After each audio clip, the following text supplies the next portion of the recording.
Okay, hello everybody. Welcome to the new episode. So Roy is gonna tell us what we're gonna talk about in this episode. No, let's talk about some different art forms and also people who are welcome to the platform because we are just starting out and looking for many artists. Yeah, it's really important to emphasize this platform is not only for photographers.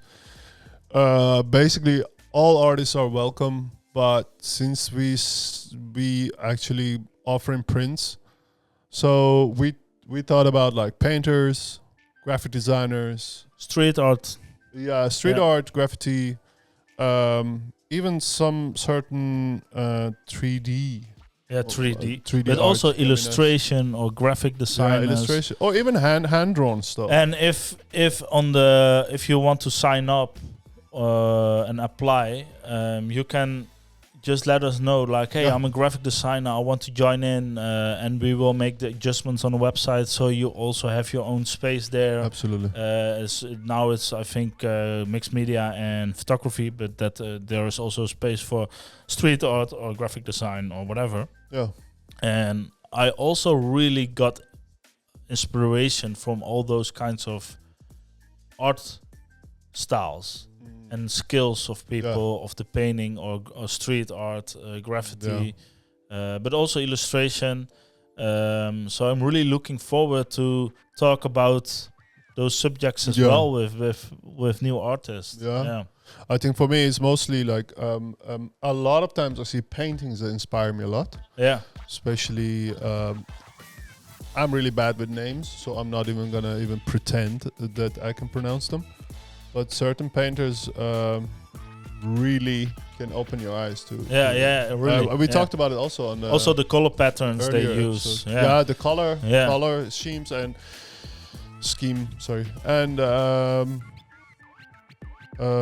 patterns. Exactly. Very important. And we also talked about size. Like if you have a really nice painting, you can scale up as well because you can make this one original piece as your piece, right? But if you want to have some limited editions, like a limited drop, we can help you with that. You can come into the podcast, tell about this drop. We can put it on Insane. Yeah, it's available for this amount of time, and then it's done. And you have professional prints. You can send it all over the world without.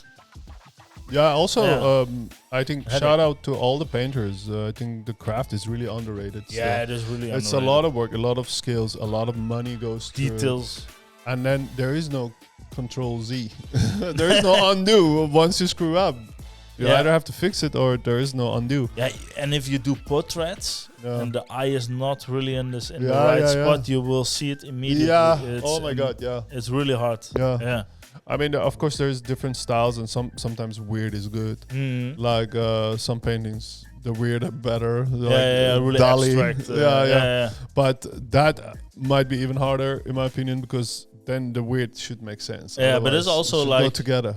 I really love to when you look at a painting and you not get it immediately. You just have to scroll over, and then you get. There is a story in it, for example, like a face with people in it and stuff like really crazy stuff. Well, isn't that the thing with great art? There's always a story to it. Yeah, the stories, but that's what I love. Story to it. Yeah. So I think whatever you do, even if it's like something we cannot put on our platform, like singing, for example, a story is more important than anything else in your craft. I think we even talked about just before recording. We even talked about sculpture designers. Yeah, exactly. That can be with a lot of cool. a lot of stories behind any sculpture. Yeah, there is. I saw one really crazy fountain. Yeah, they put a vomiting fountain.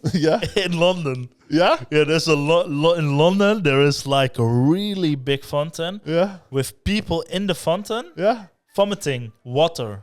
Oh, okay. And like the old school lions, but then instead of that, it's like but then they're vomiting the water. Yeah. And on the top of the fountain is like a really rich businessman, and a lot of people in the area are complaining about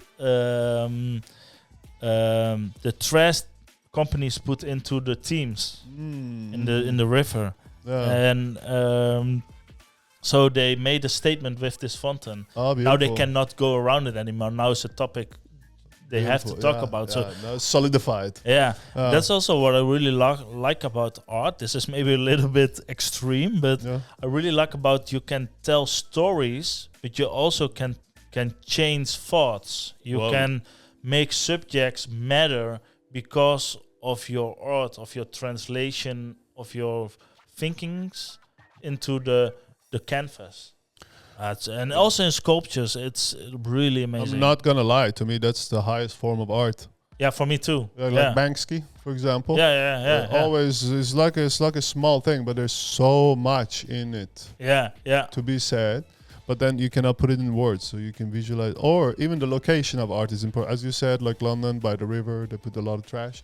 So everything about it is important. Not only the art itself or the meaning of art, but then the location of it, time of it, color of it, that. So many different elements, and it makes a great art. Like, no, I think that's the highest form of art to me. Yeah, really. If you can actually bring about change, like change something for the good. Yeah.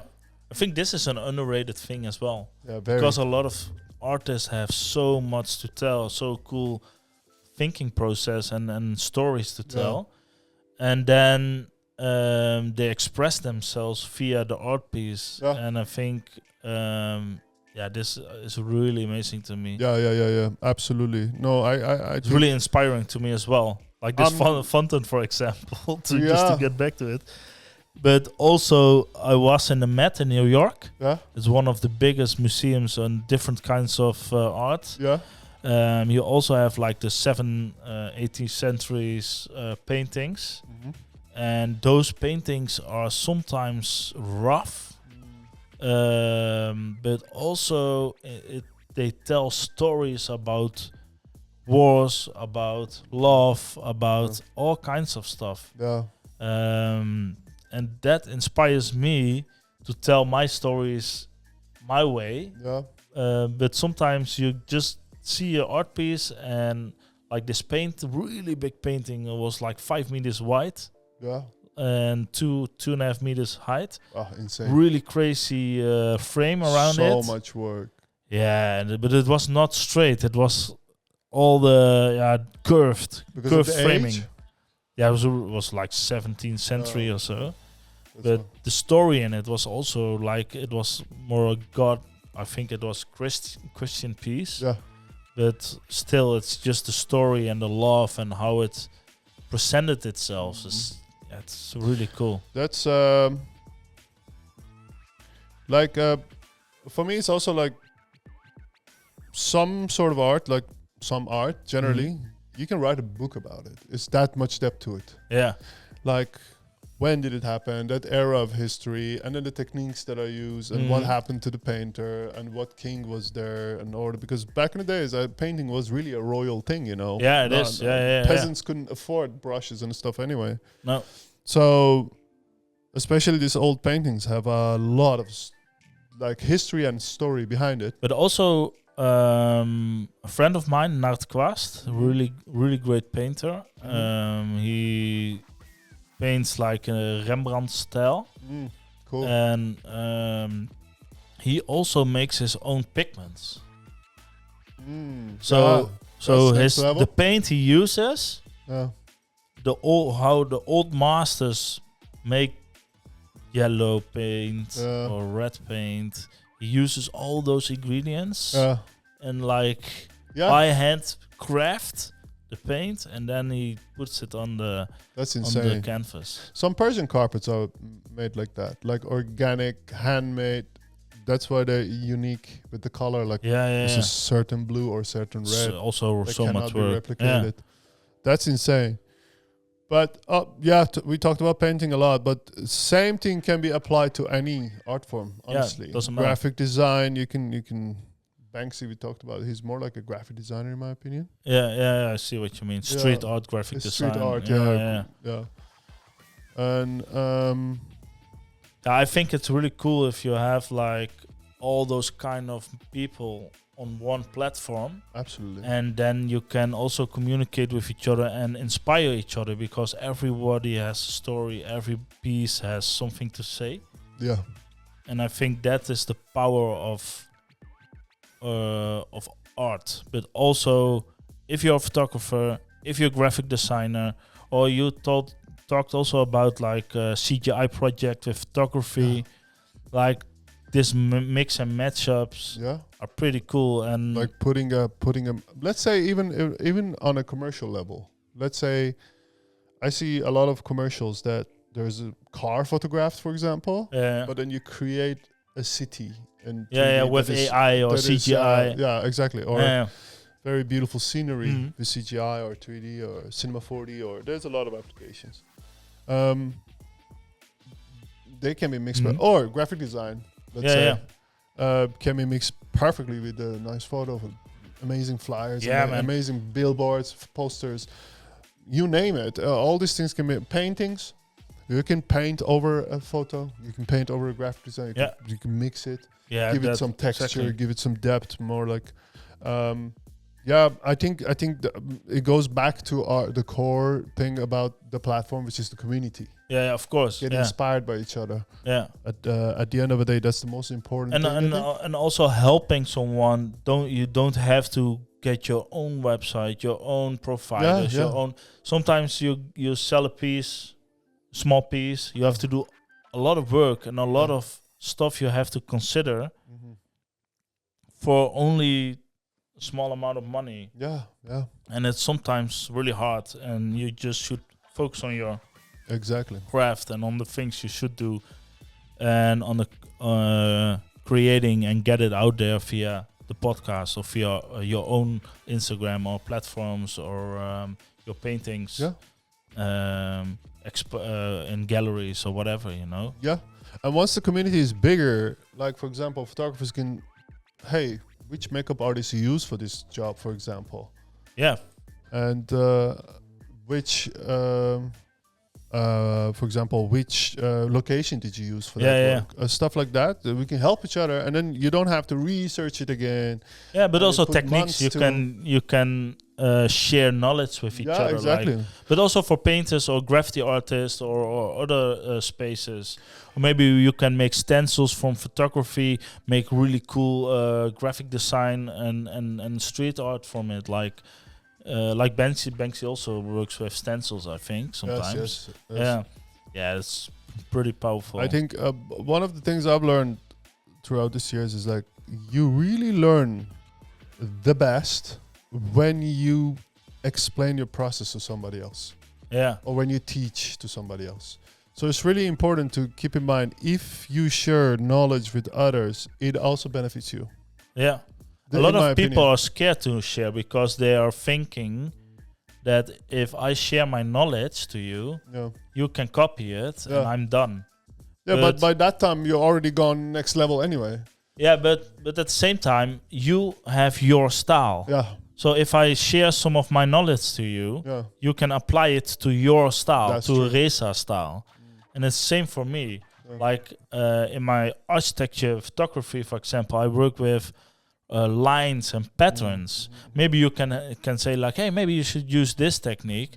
Yeah, my style doesn't change. Maybe it will adapt or grow from it. You know what I mean? Absolutely. And I think we can learn from each other and elevate each other because of that as well. Absolutely. And oftentimes, especially when you're a beginner, I feel like people are shy to ask or think everybody wants to keep their techniques to themselves, which is true in some cases. That's fine. Yeah, of course. A lot of people don't want to share all the secrets, and nobody's asking for that, honestly. But also fine, right? Yeah, exactly. Because some secrets you want to keep to yourself, of course. However, it's at the end of the day, again, we go back to this, sharing really lifts up both parties. Yeah, I believe that too. Yeah. And also gains trust. Yeah. Because I share with you, maybe in the future you share something with me, or maybe you have a exposition and you're like, hey man, I have an exposition, but there's one spot left. Maybe you can join, So there's a lot of possibilities. There's a lot of possibilities. And I think if you're more open, the energy will flow, but the energy will also flow back when it's there. Yeah, right? Absolutely. No, getting back to our point, so basically we are open to a lot of different forms of art on our platform. The core values of our community, sharing, learning from each other, and expanding. Exactly. So I think we can wrap it up here. I think so too. If you don't mind, nice talking to you guys, and see you on the next episode. Thank you for being with us. Don't forget to subscribe, like, or and see you in the next episode. Thank you. See you. Bye bye. Cheers.